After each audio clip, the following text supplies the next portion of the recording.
Eu tava festejando. Eu tô com cara de ressaca, ó. Se eu tirar... Tô com muita cara de ressaca ou não? Posso falar que tá grudado assim, ó? Tipo, marcado o óculos? É. Quantos anos você tem? Eu tô com uns... Já começa com essa aí, é. Eu tô com uns 30 e pouco aí, sei lá. Mas eu tô com cara de ressaca, é? Tá. Há quantos anos tem 30 anos? Ah, eu já tenho 30 anos, já tenho uns 15 anos, já, 16. Parou de contar aí. Parei aí. Até... Eu já tô... Mas eu não faço botox, não faço plástica e não pintei o cabelo.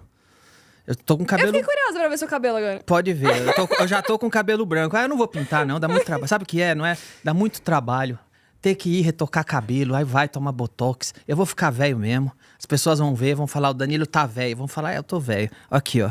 Pera aí. Cadê? Dá pra ver, ó? Já Gente, eu tô desmontando o Danilo. Dá pra ver que tem cabelo branco já? Aham. Tá vendo? Ah, mas é pouco, não dá nem pra ver direito. É, então, eu tô velho já.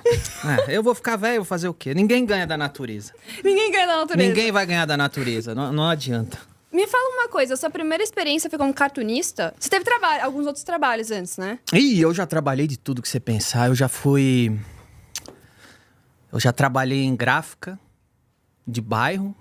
Aliás, quero mandar um abraço pro Gilberto, que tinha gráfica faz muitos anos que eu não vejo ele, viu? O Gilberto tinha uma gráfica na Rua Lituânia, que eu moro eu nasci na Rua Sevilha, em Santo André, Parque das Nações, é uma travessa.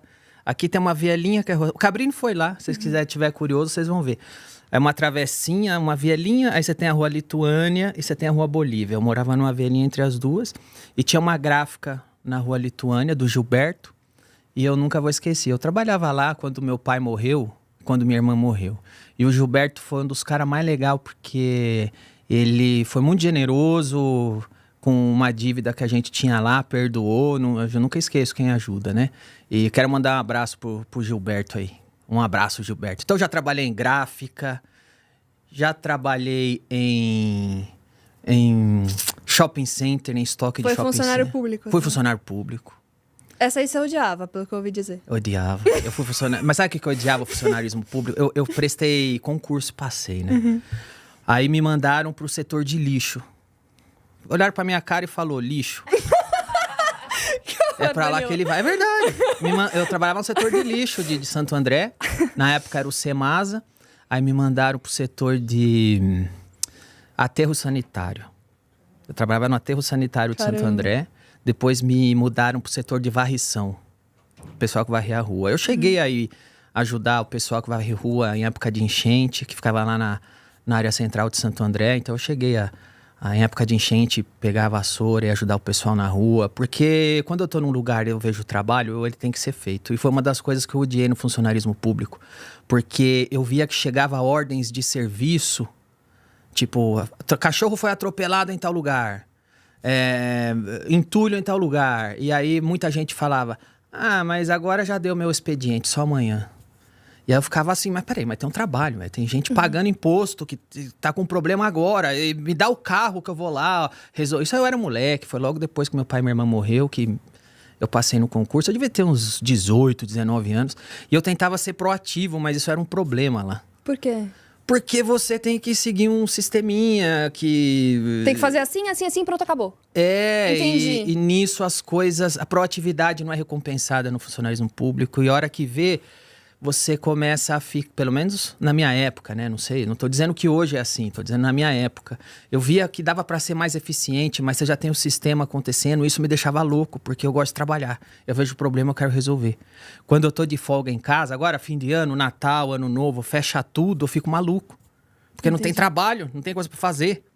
Entendi. Eu gosto de trabalhar, eu gosto de resolver problema, eu gosto de resolver coisa. Porque tem tanta coisa para ser feita, a vida é tão curta. Tem uns processos, tá brincando? Eu tô cheio, uns... Quantos processos você acha que eu tenho? Mais de 200. Ainda não cheguei lá. Eu já tenho. Eu tô com 120 processos. Em relação ao quê? A tudo? Tudo de piada. No meu bar, no meu comedy club, que é esse aqui. My fucking comedy club. Fica perto da Paulista. Tem um hambúrguer muito... Não comi, mas falam que tem um hambúrguer muito bom. Quando lá. Você quiser ir lá, vai ser bem-vinda, viu? Vai lá qualquer dia, viu? Eu vou mesmo. Só não leva teu pai lá, que eu não quero ele lá. Ele não, vai sozinha, vai sem seu pai lá. Aí... Combinado. Aí... que acontece? Para decorar as paredes do meu comedy club, eu falei pro meu advogado, Dr. Maurício Bunazar, eu falei, eu vou dar medalha pros comediantes que mais foram processados. Então você vai lá no meu comedy club, tem um quadro assim. Esse comediante foi agredido na rua por causa de uma piada, dia tal, e tem a notícia. Esse comediante perdeu emprego por causa de uma piada. Esse foi processado. E no meio disso tem um ranking dos processos, que todo ano eu renovo ele. Então em junho desse ano eu renovei. E o ranking hoje tá assim. Eu tô com... Se você for lá no bar, como eu renovei em junho, eu tô com 118 processos naquele quadro. Mas hoje eu já tô com 121. Porque a gente já tá no fim do ano. Ou seja, de junho pra cá eu tomei mais 3 processos. Por piada? Por piada. Tudo por piada. Não, se o comediante bater na mulher e for preso, aí não conta, né? Tem que ser por causa que ele tá exercendo a função da... Comediante pega uma arma, assalta os outros na rua, é preso. Aí não conta. Tem que ser por piada. Entendeu? Por piada. Então, assim... Aí eu tô com Embora no meu bar esteja... O ranking 118 processos, eu tô com 121, porque já veio 3 depois que eu peguei o cartaz.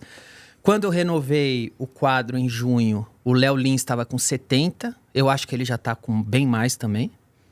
Ele deve ter passado. Ele já deve estar. Então lá eu tô com 118, o Léo com 70. O Léo deve estar com 75, eu devo estar com 121. Caramba. E aí tem o ranking dos 10 mais lá, quem for lá vai ver. Tudo por causa de piada. Que piada que marcou assim? Qualquer uma, cara. A última que eu tomei, processo. Que você lembra. Apareceu um cara aí, vê se ele vai perder, porque não faz sentido algum. Pedindo 51 milhões. Bom dia. Eu não tenho. Se eu tivesse dinheiro, eu não tava aqui. Começa assim. Tô viajando. Já vou explicar já. Você não vai ganhar 51 milhões, porque nem eu tenho 51 milhões pra dar. Mas ele processou porque vazou um vídeo dele. Eu não vou falar quem é. Mas vazou um vídeo dele de calcinha na rua. Já saquei tudo. Não, mas pode ser qualquer pessoa que usou calcinha. Tá. E aí, ele acha... Só por... E eu nem falei o nome dele. Tá. Mas só porque eu coloquei no meu programa um personagem que fica usando calcinha, peruca, falando que tá investigando as coisas. Entendi. É um detetive. Entendi. É um personagem que é um detetive. Entendi. Eu criei um detetive que usa calcinha. E às vezes eu tô entrevistando as pessoas... O detetive entra de calcinha, peruca e fala, eu só tô investigando as coisas aqui, vim investigar e vai embora. Eu acho que eu vi isso. Mas é um personagem que eu criei. E ele acha que tem a ver com ele. Só porque entendi. também vazou um vídeo dele de calcinha. Entendi. E aí ele tá me querendo 51 milhões por causa disso. Vai ficar... Eu também quero 51 milhões. Vai disputar os dois. Então assim, a gente toma... Agora, e lá no ranking de processo tem assim... tem também os criminais e o civil, né?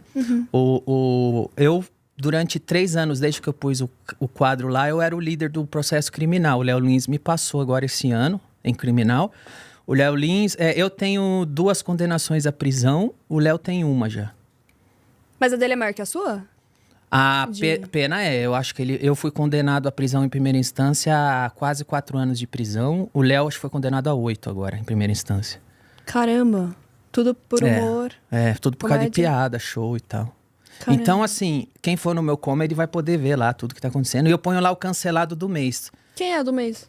Agora é o Marcelo Duque, que fez uma piada e saiu no jornal. Ele fez uma piada, o que é? Capacitista. E aí tá lá, e aí eu ponho, todo mês sai um comediante cancelado, eu ponho lá no cancelado do mês um quadro também. O que eu queria te falar é que você é neto de um imigrante italiano, né? Sou.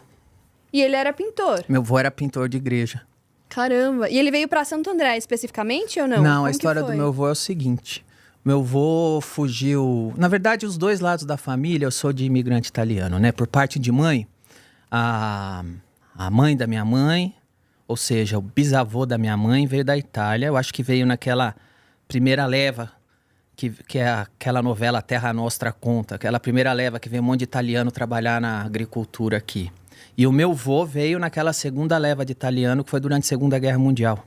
Então, porque teve dois momentos que os italianos vieram em massa para cá. Mas o meu avô veio para cá na Segunda Guerra, ele e o irmão dele, e eles eram artistas, pintavam igrejas e tal. Então, meu avô pintou igreja no Brasil inteiro. Aquela igreja do lado do Extra Anchieta ali, na Brigadeiro, perto da Paulista, meu avô que pintou. Você vai lá dentro, tem o sobrenome Gentili ali. É americana, tem uma igreja que tem as estátuas lá em cima. Meu avô e o irmão dele. Meu avô chamava Ulderico Gentili e o irmão dele Pedro, né? Tinha um nome mais normal, né? Então, Ulderico. Ulderico. Ulderico. Nome de velho italiano ainda. Então, mas aí meu avô pintou a igreja o Brasil inteiro, sustentou a família do meu pai pintando igreja, viajando, todo o interior de São Paulo, vários lugares do Brasil. Tem várias fotos lá em casa do meu avô. Meu avô morreu, eu tinha 5 anos. Mas eu lembro dele. Você lembra dele? Lembro, eu tenho a memória muito boa. Eu lembro... É mais fácil eu lembrar de coisas quando eu tinha 4, 5 anos de idade do que quem eu entrevistei ontem no The Noite. Tô brincando, sério? Porque eu lembro muito. Então eu lembro muito do meu avô. O que eu lembro é que eu via meu avô. Meu avô morreu, eu tinha 5 anos, né? Tem até uma história. Minha mãe conta que... Eu acho que foi uma das primeiras piadas que eu fiz, eu não sabia. No velório do meu avô, isso eu lembro muito vívido. Eu cheguei no velório, eu tinha 5 anos de idade, meu pai tava chorando muito. Eu fui consolar meu pai, eu falei, não chora, pai, um dia você também vai morrer. Só que eu tentei consolar. Só que o pessoal em volta deu risada. Só que eu tava tentando falar uma coisa legal. Fala bonitinho, naquele momento triste. E aí, o meu avô pintava a igreja. E eu lembro que eu tinha 5 anos, eu lembro de ver meu avô pintando no barracão em cima da casa dele, que ele tinha em São Caetano. E eu lembro que eu pensava, eu quero fazer isso aí quando eu crescer. Provavelmente, se meu avô... se meu avô fosse vivo, conforme eu fosse mais velho, provavelmente eu ia pedir pra ele me ensinar a fazer. E provavelmente eu trabalharia com isso hoje. Hoje você trabalharia com isso. E eu ia perguntar sobre o seu pai e a sua irmã, que tem uma história aí que te marcou muito. Uhum. O meu pai era uma pessoa bem legal, sabe? Meu pai era um excelente pai. Meu pai me batia, viu? Mas eu merecia. Ah, tá. Mas também em 64... Não, eu merecia. Não, meu pai era uma pessoa muito carinhosa, muito amorosa, mas eu fazia muita besteira na escola e na rua. E meu pai, eu lembro que meu pai... É engraçado isso, né? Eu tomei cada surra do meu pai e 64 advertências só. Total. Não, mas eu fazia muita merda. E eu acho que ele tava certo em me bater hoje, porque eu vejo amigos meus que não apanharam, viraram nóia. Entendi. Viraram um monte de... A rua lá, eu cresci na rua, né? Mas meu pai era uma pessoa muito boa, muito legal. E sabe uma coisa que você tá falando do meu pai? Isso eu nunca falei em lugar nenhum, viu? Isso eu fiquei... Eu queria muito que tivesse entrado na matéria do Cabrini, não entrou. Tem a ver com meu pai. Tem uma matéria do Cabrini na internet, que o Cabrini vai lá na rua que eu cresci. E na hora que ele tava gravando a matéria na viela que eu cresci, passou uma pessoa da rua de baixo e falou assim, deixa eu falar uma coisa. Aí o Cabrini falou com ela. Aí falou assim, eu queria muito que fosse pro ar isso, porque uma vez minha casa pegou fogo ali, eu sei que era um vizinho nosso, pegou fogo ali e a gente ficou sem nada. E o pai dele apontou pra mim. Meu pai chamava Danilo também. E o Danilo... Você é Júnior, né? Eu sou Júnior, mas não gosto de Júnior. E o pai dele... Porque lá todo mundo tinha a mesma classe social. Ninguém era bem de vida. E o pai dele juntou um monte de dinheiro e comprou um monte de coisa pra gente se recuperar. É uma coisa que não entrou naquela matéria do Cabrini, porque você tem um tempo, né? Mas eu achei tão curioso que a hora que o Cabrini tava falando comigo na viela, essa pessoa passou bem na hora ali, tava voltando do mercado e falou isso, porque eu não lembrava, porque meu pai sempre foi uma pessoa muito boa, meu pai sempre tirava dele para dar pros outros, sabe? Então, meu pai, eu tenho ótimas memórias do meu pai, como ele cuidava de mim, como ele sempre tentou ajudar todo mundo em volta. Ele foi um homem muito bom. E a Karina? Ela era uma pessoa boa, muito boa. Às vezes ela era até muito inocente, porque ela era uma pessoa bem boa. Mas sabe o que eu gostaria de ter tido com a minha irmã que eu não tive? Que é a amizade que se cria depois de adulto. Porque quando você sabe que você tem irmão, você tem irmã. Então você sabe disso. Eu tenho 5 anos de diferença da minha irmã. Então quando eu era criança, ela era adolescente. Quando eu sou homem, ela era mulher. Então, os interesses pelo sexo, né, os interesses do sexo são diferentes. A mulher tem interesses em um tipo de assunto, até quando a gente era criança, né? A mulher tem um interesse em um certo tipo de brincadeira, o homem em outro. Minha irmã queria brincar de Barbie, eu queria brincar de comandos em ação. Então, não tinha como ter unidade nas brincadeiras, nas coisas. Não só os interesses, tipo, a menina tem um tipo de interesse, o homem tem outra, mas também da faixa etária. Então, minha irmã era adolescente, eu era criança. Então, o adolescente já tem outros tipos de interesse e a criança outra. Então, enquanto os interesses da minha irmã era namoradinho, música e tal, meu interesse era comandos em ação, videogame, né? Meu interesse era brincar com os moleques na rua e minha irmã com as amigas dela da escola. Então, essa fase de irmão criança e adolescente, eu não tinha tanta afinidade com a minha irmã. Mas eu acho que essa afinidade de irmão sempre teve. A gente brigava, puxava cabelo. Se meu pai ou minha mãe ficava brava com a minha irmã, eu tomava as dores dela, ela as minhas. Meu pai vinha, eu aprontava na escola, meu pai vinha me bater, ela tomava minhas dores. Isso sempre teve. Essa irmandade existia.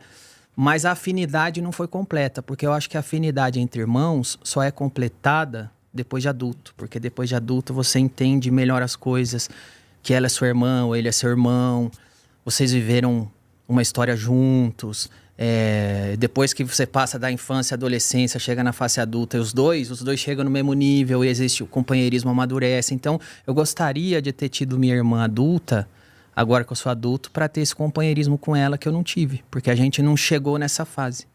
Mas foi um relacionamento de irmão bem saudável, assim, bem como era. Aliás, eu fui muito feliz de crescer lá em Santo André. Eu cresci nos anos 80, na época que brincar na rua era normal. Então eu brinquei na rua, joguei bolinha. Talvez eu tenha sido uma das últimas gerações, assim, porque hoje eu passo lá na rua, já é totalmente diferente. O que você acha que seu pai e a sua irmã falariam hoje pra você? Vendo toda a sua trajetória. Olha, aqui eles falariam, que legal que você foi lá no Pode Ser Mais, adoro a Laura. Eu quase chorando aqui. Aqui eles falariam isso, mas essa semana, quando chegou o processo, falariam, você é idiota? Outro? Por que você não cala a boca? Porque a minha trajetória é cheia de problemas, cheia de treta, né? Não faço ideia como eles iam reagir, viu? Não faço ideia mesmo. Mas sua vida mudou muito, né? De lá pra cá. Totalmente. Tudo começou na MED. Eu, na verdade, eu acho que quem é comediante começa cedo na escola, né? Fazendo piadinha. Fazendo piadinha. Então, eu cheguei, eu adorava a revista MED, eu comprava a revista, você não sabe o que é isso. Nem o que é revista, você sabe, que hoje não tem mais. Eu sei sim o que é. Você sabe que é revista? É um negócio de papel, assim, ó. O pessoal fala que no futuro não vai mais ter papel, né? Vai ser tudo digital. O digital vai substituir o papel, né? Eu quero ver o pessoal limpar a bunda com o iPhone. Como é que vai ser? Como que vai ser isso? Vai dar problema. Mas eu cresci assistindo muito filme de comédia. Na verdade, eu cresci vendo Jerry Lewis na minha primeira infância. Eu era fascinado pelo Jerry Lewis. E depois, mais moleque, adolescente, eu adorava a revista MED. E aí eu desenhava. Por causa do meu avô que eu falei, que eu adorava ver ele desenhar e pintar quadro, eu cresci desenhando. E eu cheguei a desenhar para a revista MED, que eu era fã. Cheguei a escrever para a revista MED. Fiz muita história em quadrinho, cartoon. E depois fui fazendo comédia, né? Então hoje, se você me perguntar o que eu sou mais... O que eu mais gosto de fazer na vida não é apresentar o de noite, não é fazer stand-up. Sabe o que é? Ficar em casa criando ideia. Você escreve num papel ou é já digital? Eu faço o seguinte... Meio. Não. Eu escrevo na cabeça. Eu crio na cabeça. E eu deixo a ideia amadurecer e eu resolvo os problemas na cabeça. Quando tudo está resolvido na minha cabeça, eu vou pro computador ou pro papel e transcrevo. Então, por exemplo, eu acabei agora de escrever um filme, que se tudo der certo, a gente vai rodar no que vem. Um filme bem legal, que eu acho que vai ser o filme mais diferente da minha carreira, porque eu tô realmente empenhado em fazer um filme family friendly total, assim. Um filme pra família, com humor atemporal. De verdade? De verdade. E eu escrevo, eu tenho muitos roteiros escritos lá em casa. E um grande streaming se interessou e eu acho que vai acontecer, se Deus quiser. Tá tudo certo pra acontecer. Que demais. Você vai atuar? Vou atuar. Não gosto de atuar, mas eu vou... Eu vou atuar porque atuar ajuda a viabilizar o filme. Total. E eu atuando como protagonista, não é o que eu gosto de fazer não, viu? Não sou ator não. Mas eu penso muito no projeto como um todo. Eu atuando como protagonista, já é o maior salário do filme que eu pego e ponho de volta no próprio filme. Ou seja, o filme melhora, Entendi. aumenta. Que demais. E aí eu como protagonista também, tem um lado comercial que ajuda a vender o filme. Vou ver se o Diguinho me pagar, ele pode estar no filme. Aliás, como que tá esse relacionamento? É um idiota. Ele veio aqui, você sabe, né? Você assistiu. Assisti. Tudo que ele falou a meu respeito é mentira. Certeza. Certeza. Você nunca falou mal dele. Não. Ele é um... Bom, mas você tá falando de escrever? Então vamos descrever. Então, Inclusive, por da exemplo, noite. eu peguei como exemplo o roteiro de filme, que eu... Primeiro, eu fico um tempão criando a história. Depois, na minha cabeça. Eu não vou escrever, porque quando você escreve, eu pelo menos, escrevo sem ter as coisas resolvidas, pode ser frustrante, porque você escreve umas coisas que você não sabe para onde vai, você fica travado como se a criação fosse papel. Então eu fico na minha cabeça imaginando, me divertindo, pensando o que pode ser divertido, o que pode ser legal. Aí problemas aparecem do tipo, mas se o personagem agora precisa estar em tal lugar, como que eu faço para a história andar? Esse personagem precisa ter esse desfecho, essa situação precisa ser... Quando eu resolvi tudo, eu sento e escrevo. Então, na verdade, o que eu mais gosto de fazer não é apresentar o The Noite, não é fazer comédia stand-up, não é atuar em filme. O que eu mais gosto de fazer é criar. E é o mais difícil, eu acho. É? É. Mas é o que eu mais gosto. Quando eu tô em casa quieto, pensando alguma coisa, eu tô me divertindo tanto na minha cabeça, eu tô tão... No seu mundo ali. No meu mundo. Agora mesmo, antes de vir pra cá, eu tava criando um jogo de tabuleiro, que acho que vai sair ano que vem também. Então, eu gosto de criar, imaginar as coisas e criar. Que gênio. Não, gênio não. Gênio. Eu gosto de criar, é o que eu gosto de fazer. Caramba, que demais, Danilo. O The Noite, a hora que eu tô apresentando, é a parte que eu gosto de fazer, mas eu não tô lá pra apresentar, eu tô lá pra criar as coisas. E apresentar faz parte de um processo.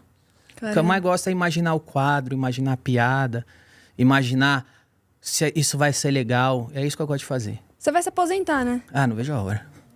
Tô brincando. Ah, não vejo a hora. Tá bom.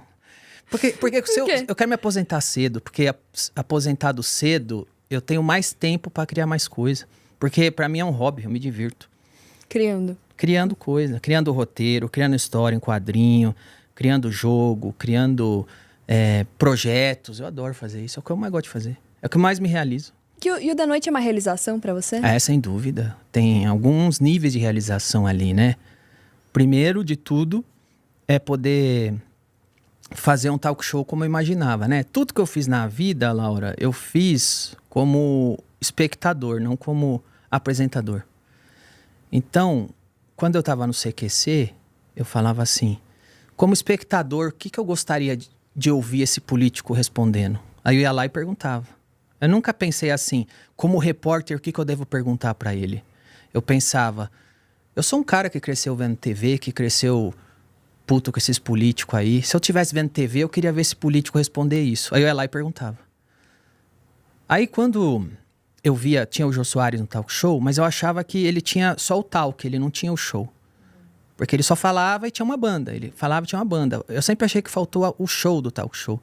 E como espectador, eu queria muito que tivesse mais uma parte de show, não só o talk. E eu pensava, adoraria ver um programa desse no Brasil. Então, como espectador, eu fiz o The Noite, né? Antes do The Noite, agora é tarde na Band, o The Noite. Onde tem o talk e tem o show. Então, tem comediantes, tem quadros. Durante as entrevistas, a gente faz ações para todo mundo se divertir, não fica só falando. Porque é um formato que eu gostaria de ver. E deu certo. Então, tem a realização de ver essa criação pronta e com sucesso. A gente está há mais de 11, 12 anos no ar só de SBT, ainda com excelentes números na internet, né, e no Brasil. E a outra realização é estar no SBT, que foi a emissora que eu cresci assistindo, que eu tenho muito carinho, que eu gosto muito. Já falei isso para Beruti, eu sou extremamente grato a Dani Beruti pelo dia que ela me chamou para tomar um café e me convidou para ir para o SBT. Porque estar no SBT significa que eu estou num lugar que eu tenho muito carinho e que eu crio amizade com pessoas que eu cresci admirando, como por exemplo seu pai, que é um cara muito legal, muito gente boa. Eu gostava dele como apresentador, hoje eu gosto como amigo. Sou feliz de ser amigo do Ratinho, de estar num ambiente como o SBT. Então, são muitos níveis de realização.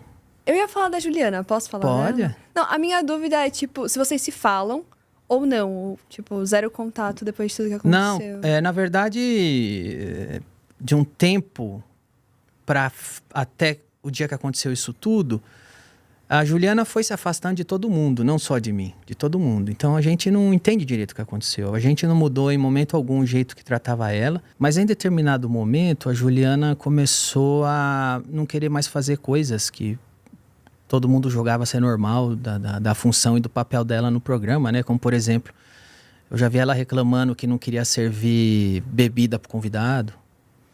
Ou uma vez um convidado foi lá, bem famoso, que tem como marca registrada, dar um selinho nas pessoas, igual a Hebe.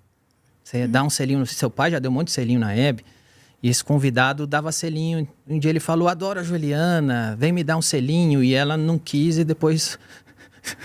e depois saiu falando que ele tentou beijar ela. Tipo, beijão. Mas... não, ela não foi dar... E depois falou, você viu ele querendo me beijar? Me beijar, aham. Que era uma coisa igual um selinho da Hebe, na frente da câmera. Tipo, não é bastidor. Adoro, Dani, vem cá, me dá um e tal. Então, eu já dei selinho na Nani People, né? Já dei selinho até no seu pai, no Teleton. Tem foto. É verdade. Tem foto. É verdade, tem falta desse momento. Palhaçada. Coisa do show. Você acha que seu pai ou eu... Você acha que eu estava assediando o seu pai ou o seu pai estava me assediando? Você acha que a Nani People estava me assediando? Porque me dá um selinho, eu dei um selinho na Nani People. Imagina, entendeu? Entendi. Mas esse convidado falou, adoro a Juliana, me dá um selinho. E ela não quis dar. Tá tudo bem, ela não é obrigada a dar. Mas eu lembro que ela saiu falando que... você viu? Ele tentou me beijar. Eu falei, calma aí, velho. Também não é assim. Então... Começou isso, começou umas conversas que, puxa, fazem a Juliana de servente do programa. Partindo dela ou partindo de outras pessoas? Então, começou uma conversa dessa, às vezes partindo dela, e um dia eu falei pra ela assim, deixa eu te explicar uma coisa. Primeiro, você foi contratada pra fazer um personagem que é assistente de palco. Porque ela não era assistente de palco. Ela era um personagem que era assistente de palco. Aquele fone, a camiseta de produtora... Foi uma coisa que eu criei pra ela dentro do programa. Especificamente pra ela. Entendi. Pra ela. Porque eu pensei... A Juliana é uma excelente menina quando eu contratei. Eu achei ela uma pessoa muito carismática, muito legal. E uma pessoa de verdade, que tinha tudo a ver com a gente. Foi por isso que eu chamei ela. Eu falei, mas essa menina é legal, essa menina é bacana. E chamei ela lá no Agora é Tarde, escolhi ela por causa disso. E realmente ela foi por anos essa pessoa. Só nos últimos meses eu não sei exatamente o que aconteceu. Então ela começou a achar, talvez, interpretação minha, porque eu vi esse tipo de conversa lá, que era algum demérito servir uma bebida pro convidado. Só que eu expliquei para ela, falei, você não tá aqui para servir os outros. Se você não percebeu, são os outros que te servem. No camarim, você tem a Celinha, que é uma camareira, que passa a tua roupa. Você tem uma equipe falando o linguajar da militância, que eu acho que foi isso que estragou tudo. Falando o linguajar da militância, eu falei, você tem uma equipe de homens brancos héteros escrevendo piadas para você todos os dias. Ou seja, você está sendo servida por homens brancos héteros no roteiro. Você está sendo servida por uma mulher no camarim que passa a tua roupa. Você está sendo servida por uma judia, que é a Melissa, que é uma minoria, que vem e pergunta todo dia o que você quer comer. Aqui estão as tuas coisas. Quando eu vim da Band pro SBT, eu não negociei para você um salário de produtora de palco. Eu negociei para você um salário de elenco. Tanto que ela pediu justiça gratuita, no caso Otávio Mesquita, e negaram a justiça gratuita dela, porque viram que ela tem bastante dinheiro que ela ganhou. Então eu falei, eu não sei porque você acha que é um demérito você ser a menina que, quando o convidado pede uma bebida, serve. Porque esse é o seu papel no programa. Assim como o papel do Diguinho é fazer a locução. E você não é uma pessoa que está aqui para servir, você é uma pessoa que está sendo servida em todas as cadeias. Vem uma faxineira e limpa o banheiro do camarim que você usa. Então você não é a pessoa que está servindo os outros, você é uma pessoa do elenco, assim como eu, Diguinho, Léo, Murilo. Que você recebe piada, você recebe roteiro, você recebe roupa lavada, você recebe roupa passada, você recebe comida. Todo mundo está te servindo. Mas eu percebi que talvez eu possa estar sendo... É uma impressão que eu tenho. E é uma impressão que quando eu converso com o pessoal do bastidor, ou com o Diguinho, ou com as outras pessoas, eles têm a mesma impressão que eu. Eu acho que ela começou a ouvir um monte de militante. E eu acho que eu sempre fui um alvo que essa militância ideológica, política, sempre quis derrubar. Porque eu nunca me curvei a eles. Eu sempre mantive a minha postura fazendo o que eu acredito. Como a gente começou conversando. Você quer me cancelar? Cancela, não tô nem aí pra vocês. Eu vou falar o que eu quero. Não tô falando nada de errado e dane-se. E eu, por anos de carreira, essas pessoas miram uma arma na minha cara, atiram e erro o tiro, ou eu me defendo, ou passa de raspão, ou eu sobrevivo. E eu acho que essas pessoas são muito putas comigo. E eu acho que a Juliana começou a dar ouvidos para as pessoas que começaram a encher a cabeça dela de historinha, de militância, porque é a única explicação que eu tenho. De uma hora para outra começou esse tipo de coisa. E o que eu lamento muito, porque nós nunca mudamos o tratamento com ela, muito pelo contrário. Um pouco antes dela ir embora, o João falou, a Juliana não quer mais gravar o programa. Eu falei, por quê? Ah, ela não se sente mais à vontade aqui. Eu falei, mas vê o que ela quer fazer e põe ela para fazer. Ela quer fazer matéria na rua? Põe ela fazer matéria na rua. Mas aí ela decidiu ir para outros programas da casa. E ela foi para os programas da casa. Só que o outro programa que ela foi cancelado. E aí ela saiu do centro de custo do De Noite, porque ela quis ir para outros programas. E quando outro programa foi onde o centro de custo dela estava, o programa acabou, o elenco foi demitido. E aí que começou toda essa história. Então eu acho assim que um monte de militância começou a buzinar na orelha dela, começou a dar ouvido. E eu acho que fizeram isso também para me atingir. Só que aí o que eu acho que tem que acontecer agora é que essa militância tem que arrumar outro trabalho para ela. E as pessoas que encheu a cabeça dela estão fazendo o quê? Nada. Entendi. Então ela perdeu uma grande oportunidade. Você acredita nisso? Eu acredito que ela é uma menina muito boa, muito carismática, muito inteligente, que todo mundo gostava. Todo lugar que eu ia na rua perguntavam, e o Diguinho, hein? Ah, adoro a Juliana, adoro o Murilo. Então ela fazia parte de um time vencedor, que as pessoas tinham muito carinho. E é uma pena que, de algum momento pra cá, ela começou a achar que era um demérito fazer parte do programa e da equipe. De todo modo, a gente sempre manteve o melhor tratamento pra ela até o fim. E me surpreendi quando ela apareceu fazendo um vídeo dizendo que eu teria sido racista e porque ela era preta e pobre eu não ajudei. Isso aí eu me surpreendi quando eu vi. Isso aí me... Você ficou chateado? Fiquei muito chateado. Fiquei muito chateado.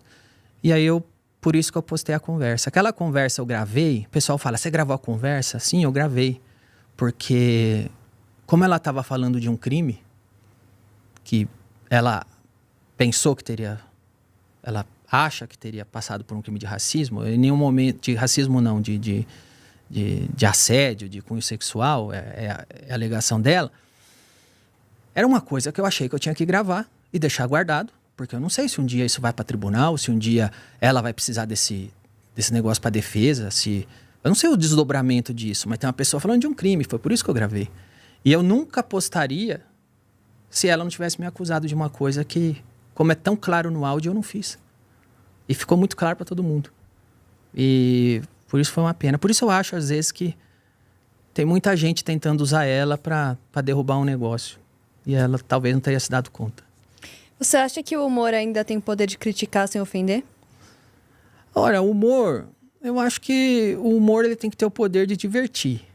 O resto é efeito colateral. Aí eu não... Se a pessoa escolheu se ofender, ela que escolheu. Eu ouço uma piada, eu escolho dar risada. Se a pessoa escolheu se ofender, é problema dela. Eu não tenho controle sobre as pessoas. Entendi. Então, tipo, se você estourar essa bolha, não tem nada a ver com você. Mas as pessoas colocam a culpa em você. Ah, coloca.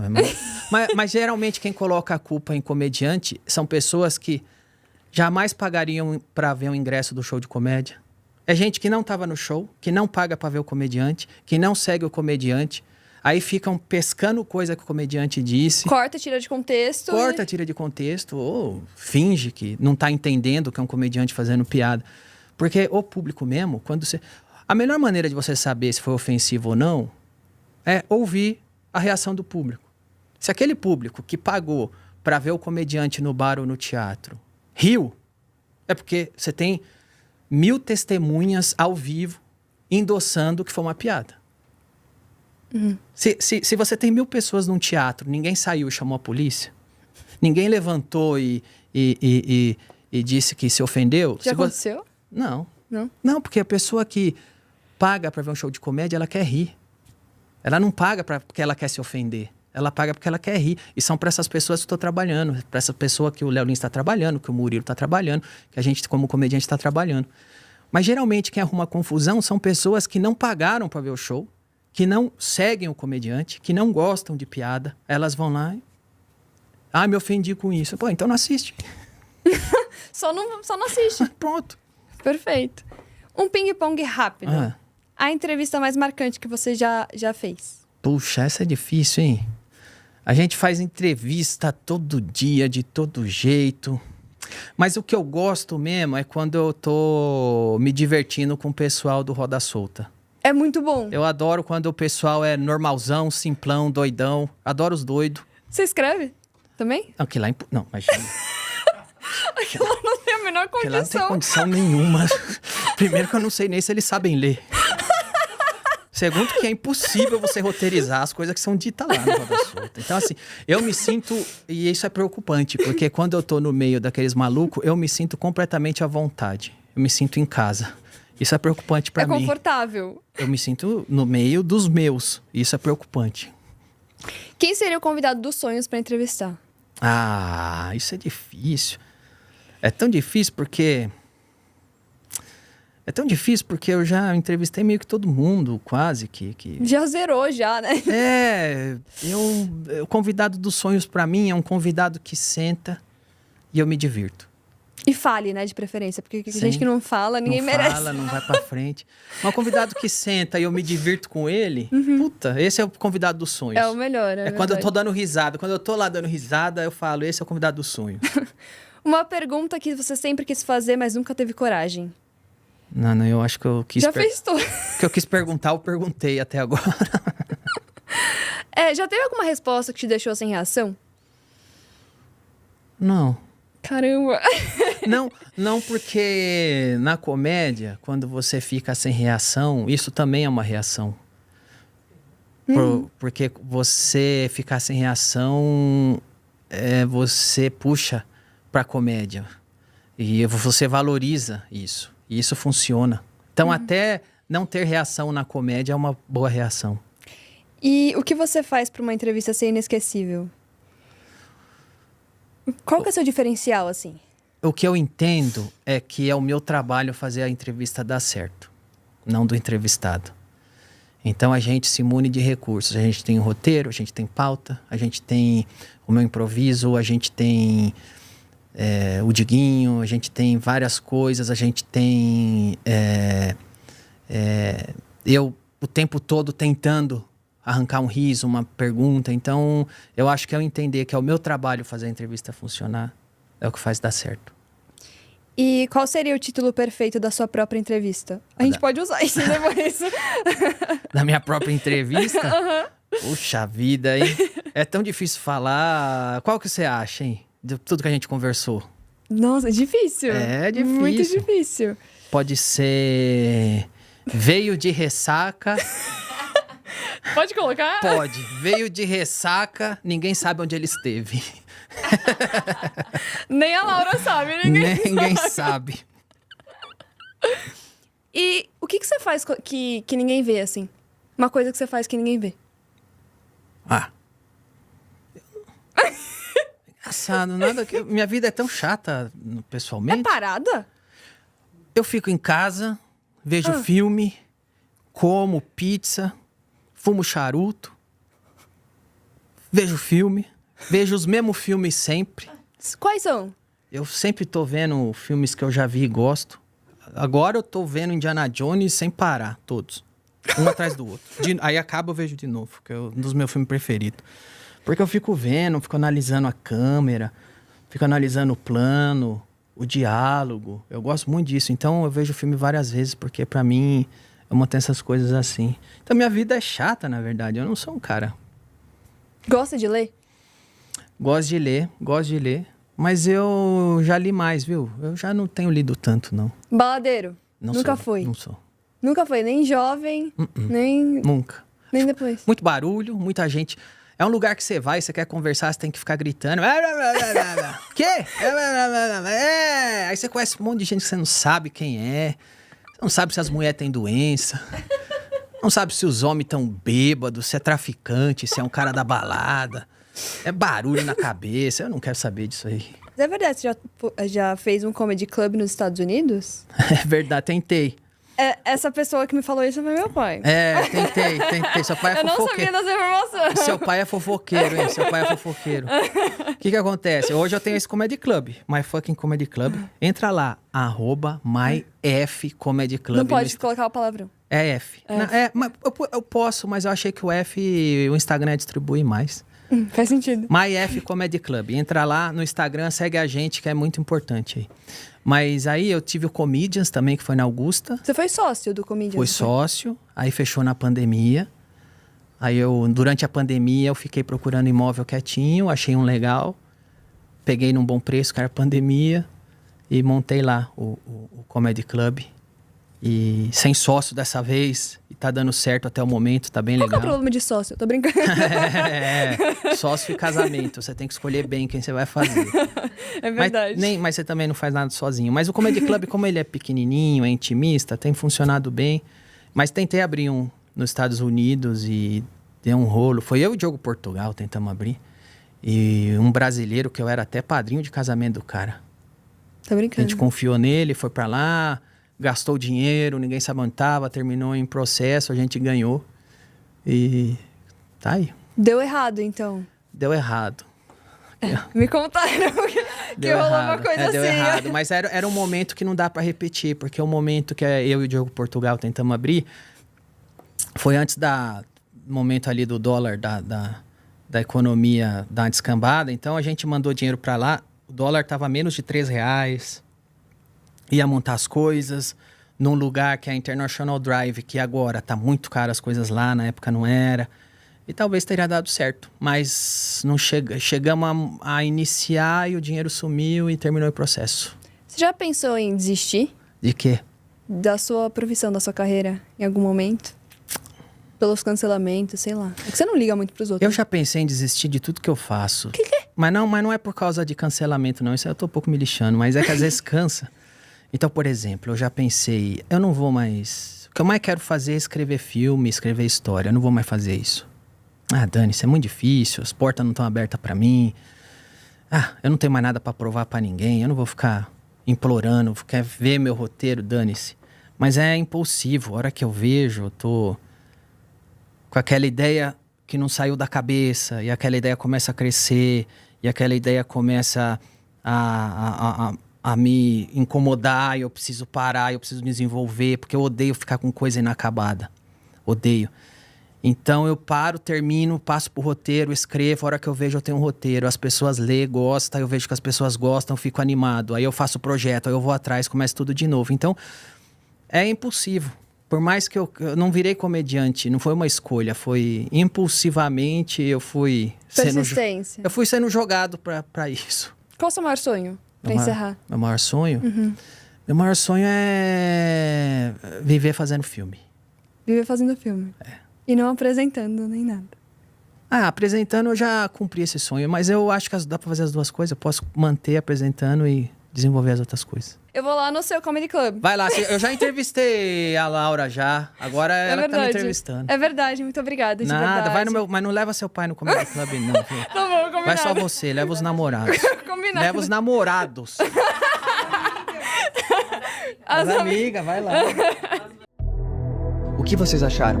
Deixe aí o seu comentário, curte aí se você gostou e se inscreva no canal se não for inscrito. Obrigado por assistir. Até a próxima.